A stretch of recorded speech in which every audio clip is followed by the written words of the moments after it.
haji, berkawan dengan orang yang bagus akhlaknya, sopan santun, berkawan. Karena ada pepatah mengatakan, kalau kita berkawan dengan pandai besi, kita akan kena percikan api. Kalau kita berteman dengan penjual minyak wangi, kita akan wangi. Kalau tidak percaya, bapak punya kawan pandai besi. Tahu pandai besi tak? Tukang elas tuh, tukang elas. Cobalah kita duduk samping orang elas, samping dia, kena tidak percikan api? Nah, begitu pula kita berteman dengan penjual minyak wangi, kita wangi walaupun tak beli. Contoh, kita punya kawan punya toko parfum, kita duduk, baru duduk, aku baru belanja 20 macam minyak wangi, coba kau tes sini. Satu udah dapat, 2 gimana wangi tak? Wangi, 1 lagi, kita balik wangi. Makanya kita berteman dengan orang baik, kita dianggap baik. Berteman dengan orang jahat, kita mau dianggap jahat. Saya punya cerita nih, ini contoh nyata nih. Gara-gara berteman dengan Pak Ustadz, dia pun disangka Pak Ustadz. Pada waktu itu saya dapat jadwal ceramah di Parai Haji Muhsin. Nggak tahu masjid apa tuh, pokoknya masjid yang baru dibangun sekarang. Pada ketika saya keluar dari garasi mobil, saya nyopir seorang, saya tak bawa santri bu, sendiri ya saya. Nyampe depan musola pesantren, hati saya, saya ingin bawa kawan dia lah, bawa kawannya santri. Santri baru keluar dari musola pondok, pakai sorban. Jadi santri saya, kalau sholat 5 waktu, saya kalau di pondok, kalau ngimam ngajar sholat 5 waktu itu pakai sorban. Tahu sorban dah yang biasa diikat kepala kayak Abi Habib, Toha ya. Pakai jubah saya. Tapi kalau ceramah saya pakai suku hitam. Akhirnya ketika saya mau berangkat, ini ada santri baru keluar dari musola, pakai sorban begini, pakai gamis jubah tuh, kayak Habib, pakai sorban gini nih, kayak punya saya nih. Saya pakai songkok hitam.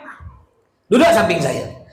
Ketika nyampe di Parai Haji Muhsin, itu Parai Haji Muhsin pada waktu itu belum kenal saya pak. Yang kenal cuma 1 orang nggak, yang ngundang saya ke rumah. Yang lain tidak ada kenal saya, ada lama dah. Ketika nyampe di sana, disambut nih, saya suruh turun santri saya. Kau turun lo. Ketika dia turun, disambut kena orang. Itu dicium tangan, dikira Pak Ustadz, kan pakai sorban. Dicium di tolahal badru alaina sampai masuk di dalam masjid. Sedangkan saya dikira sopir. Terus. Kata dia. Ketika saya turun, tak ada yang nyambut, tak ada. 1 orang gak salaman. Ya, duduk luar ya Pak. Iyalah, duduk luar lah. Saya di teras. Saya lihat dari teras, santri saya pucat bu, pucat muka, putih semua dia. Akhirnya yang ngundang saya nih ngelihat saya dari jauh. Dia dilihat kan, mungkin kayaknya Pak Ustadz ini bawa kawan gak penceramah. Pak tahu lihat saya di sana. Terkejut. Bukan ini, itu Pak Ustadz kata dia.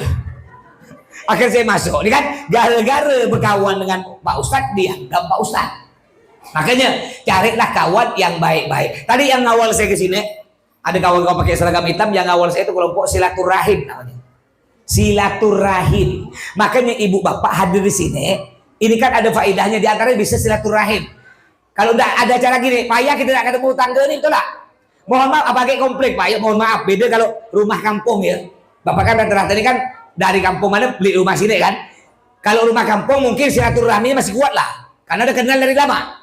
Kalau komplek ini kan banyak orang datang baru ya. Kadang-kadang bukan cuma di komplek, di kampung saya pun ada. Ada orang sekarang nih hidupnya hidup seorang. Contoh, tangga meninggal tak bagi, acara tahlil tak bagi. Di kampung saya dia ada. Tiap malam Jumat kelompok yasinan tak ikut, kerja bakti tak ikut. Ada enggak biasanya? Banyak ya, ada kan? Acara ini tak ikut. Hati-hati bu pak, kita hidup harus bermasyarakat. Kita tak bisa hidup seorang ya tanpa ada bantuan dari tangga kita. Kalau ada apa-apa musibah di rumah kita, tak mungkin keluarga kita seberang yang bantu kalau bukan di tangga kita loh. Jam 1 malam rumah kita kebakaran, kita teriak tolong. Apa kata tangga? Nyaman kata dia. Enggak, kita tak bagus dengan tangga.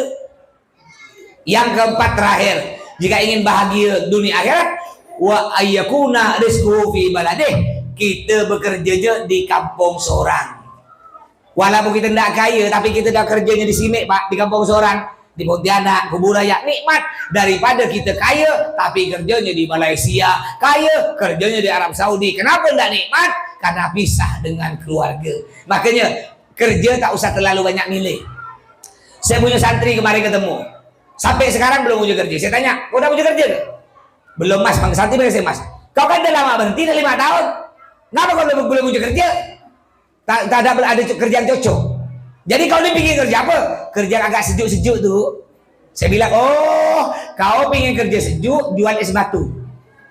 Nah, jual es batu sejuk. Maksud dia ngasih AC tuh. Sekarang ini mohon maaf, banyak kerja cuma gengsi, apalagi lulusan S1. Mohon maaf ya, mohon maaf. Biasanya yang banyak gengsi itu S1. Kalau bapak-bapak yang lulusan tak kuliah nih, tak peduli nak kerja bangunan, yang penting duit halal bayar. Yang S1 nih biasa nih, kena bapak diajak, bang ikut bapak yuk. Kemana pak? Kerja bangunan. Hah? Kerja bangunan? S1 pak. Yang berbalik kakak jual es tebu depan gang. Mak, S1 mak. Akhirnya tak punya kerja. Jadi apa? Jadi pedagang. Pengangguran dalam gang. Hah? Ada juga S1 kerja tak nyambungkan jurusannya pak. Ada pak? Dia punya kerja tapi tak nyambungkan jurusannya. Saya kemarin ke Ramadi Pinyu, ketemu salah satu santri saya. Saya tanya, kau kan belok kuliah kalau tidak salah? Iya mas, saya kuliah. Selesai, alhamdulillah selesai. Berapa IP kau? 3 lebih. Jurusan apa? Jurusan sospol. Apa tuh sospol?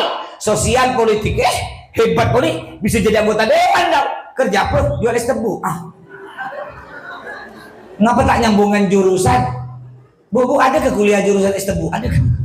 Mohon maaf, saya tidak menghina jenis tebu, tak ada. Maksud saya, jangan sampai kita gengsi kerja. Nak kerja apapun yang penting halal. Ya mungkin sampai di sini ceramah saya ini, mudah-mudahan dapat bermanfaat. Kurang lebihnya maaf, mudah-mudahan anak kita semua jadi anak soleh solihah. Mudah-mudahan kita meninggal masuk surga bersama Nabi Muhammad. Mudah-mudahan oleh Allah semua beri rezeki yang banyak, melimpah barokah hingga semuanya bisa sampai haji umroh ke Makkah. Amin ya rabbal alamin. Kurang lebihnya mohon maaf. Usikum menafsir taqwallah. Wassalamualaikum warahmatullahi wabarakatuh.